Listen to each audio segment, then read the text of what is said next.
It should come as no surprise to viewers of this channel that I am a big fan of John Byrne. He is my favorite comic artist and my favorite comic writer, and I feel his run on Fantastic Four is the single greatest run on any comic book.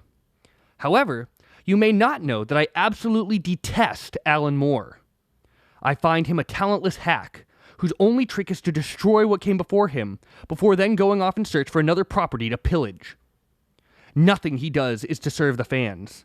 He, like all of his new age comic writer ilk, exists solely to create controversy and to push the envelope, showing that comics are more than just kid stuff. It pains me to see Alan Moore touted as a living god of comic books, and Byrne relegated to the guy who drew the Dark Phoenix saga. Byrne is better than Moore in every way. I have sat brooding on this issue for years. Finally, I decided to do something about it.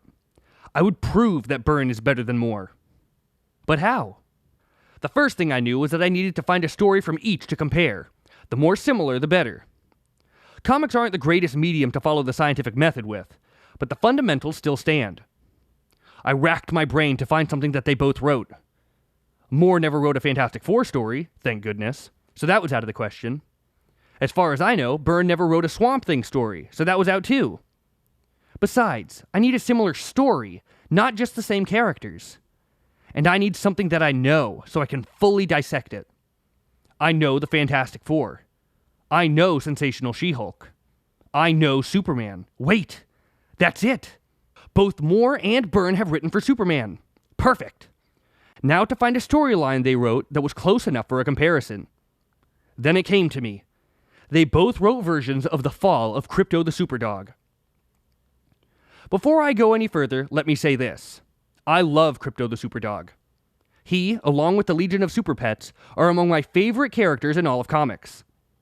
I can't express the joy I get when I read his adventures, especially when alongside his pals Streaky the Super Cat, Beppo the Super Monkey, Comet the Super Horse, the Protoplasmic Prody, and, after Prody gave his life to revive Lightning Lad, Prody 2.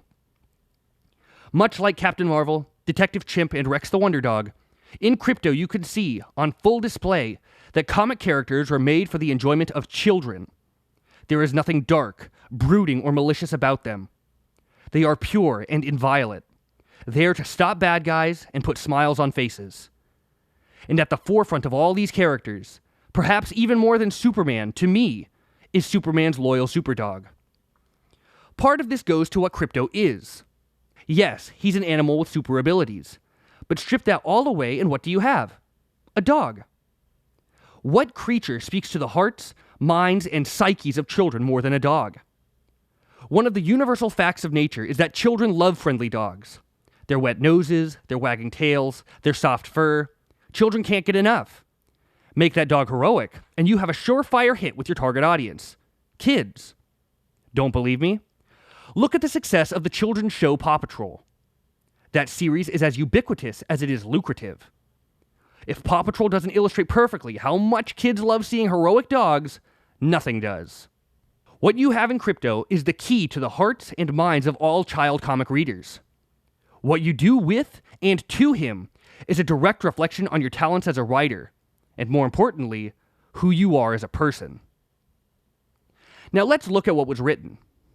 Moore's story was the final tale of pre-crisis Superman in Action Comics 583, which was cover dated September 1986.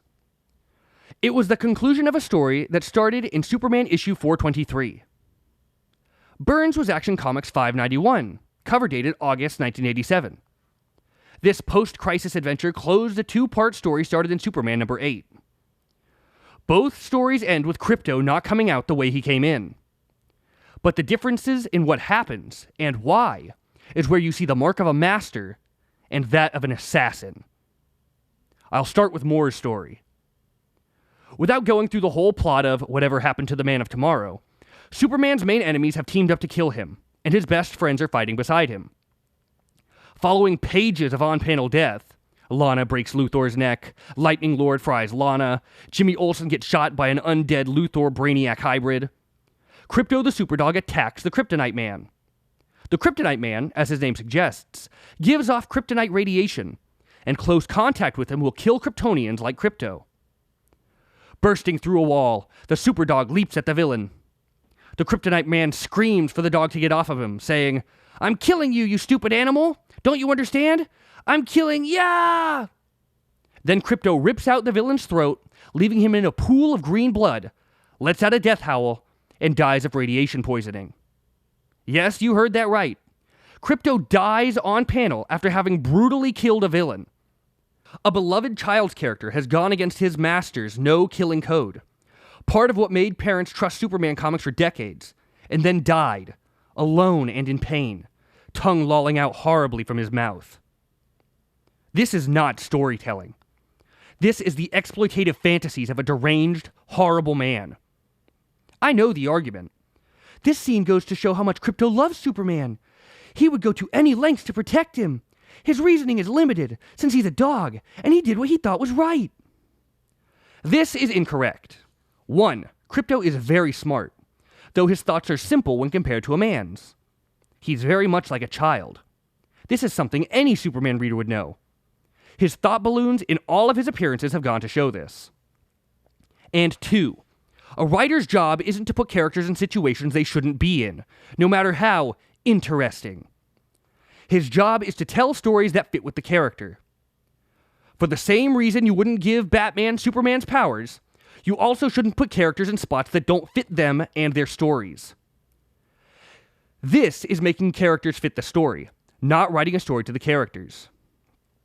Having Krypto look deranged is a horrible sight. As I explained before, children love Krypto, along with other heroic dogs, and they trust them. Seeing a trusted friend turn into a bloodthirsty monster is traumatizing, especially a friend who has never showed the capacity for that level of hatred and violence before. This is a breach of trust on the writer's part. The artist does not hold the same level of culpability. I am upset that Curt Swan, my favorite Superman artist and my second favorite artist overall, drew this story. Because it is drawn in the same style as all the other wonderful Superman stories of the previous 3 decades, it lends credibility to this one. However, Swan was a professional who did what he was paid to do, and he was paid to draw what Moore wrote. I'm not going to fault someone for doing their job. But it wasn't Moore's job to murder all of Superman's supporting cast, especially his beloved Super Pet. But what do you expect from the man who put the underage Wendy, the beloved children's character from J.M. Barrie's Peter Pan, the rights to whom belongs to a children's hospital, in a disgusting, explicit, exploitative book like Lost Girls? Alan Moore is low-life scum, and I hate him and all of his apologists. Now let's see the fate Byrne wrote for Krypto. As I said, Action 591 is the finale of a 2-part story. The yarn is a bit complicated, dealing with the aftermath of the Crisis on Infinite Earths, and dealing with pocket dimensions and the Time Trapper. But the gist of it is that pre-Crisis Superboy is fighting post-Crisis Superman. It turns out that Superboy isn't really trying to hurt the Man of Steel, but that aspect of the story doesn't pertain to what I will be speaking about. Seeing his beloved master fighting a strange flying man, Krypto flies in to help, but accidentally sends himself hurtling away when Superman's non-indestructible cape tears under the strain of the canine's bite. Realizing his master is in trouble, and that his enemy is a Kryptonian, Krypto deduces that he must have escaped from the Phantom Zone, and devises a way to stop him. Note that, unlike Moore, Byrne shows Krypto's thoughts. Krypto can't speak, he's a dog, but he can think, and that has always been shown through his thought balloons. This allows us to understand why he does what he does, and also serves as a way to show his personality. Which raises the question, why didn't Alan Moore use thought balloons?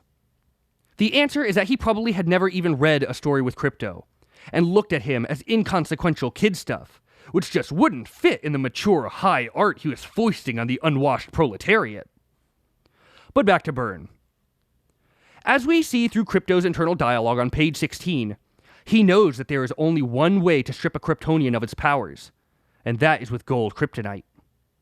He goes to Superboy's secret lab in the basement of the Kent's house, and goes to all the lead canisters containing all the kryptonite samples. Listen to what he says to himself. Quote, "Gold K is the one I want, but to do what I want to do without endangering Superboy, I'll have to carry the gold K out in the open, where he can see it. The lead will block his X-ray vision, and that means I'll have to expose myself to the Gold K radiation. It doesn't matter. No sacrifice is too great to help my master." End quote. He opens the canister, and next we see the Kents reacting to barking from the basement. They go in, see the gold kryptonite, and realize Krypto is a normal dog now. Pa Kent doesn't understand Krypto's sacrifice, thinking that the canine accidentally exposed himself to the Gold K. And in the end, his sacrifice proves futile, as the kryptonite radiation of this universe doesn't work on Superman. But none of that matters.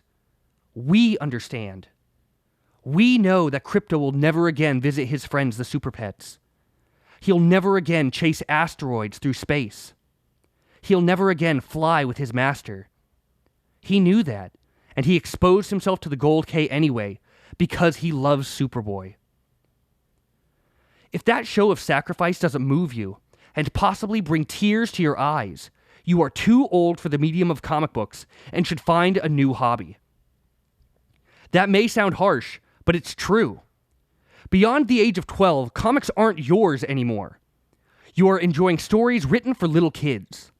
As long as you can suspend your disbelief and accept the medium for what it is, you are welcome to stay for as long as you want. But the moment you ask why the Avengers weren't there to help the Fantastic Four when Galactus first came, or why the Thing doesn't just go to Doctor Strange to change him back to Ben Grimm, or why Superboy stories are even written, since we already know he becomes Superman, and you can't let these questions and others go, you should put down the comics and pick up something else. You aren't the audience anymore, and shouldn't be so selfish to expect the comics to cater to your growing literary interests. And if you can't help but think in this manner, you definitely shouldn't be writing comics. And this brings me back to Alan Moore. He had a sacred trust. Tell the final tale of pre-crisis Superman. And yes, he started his two-parter by saying this is an imaginary story, but then he says, "But aren't they all?"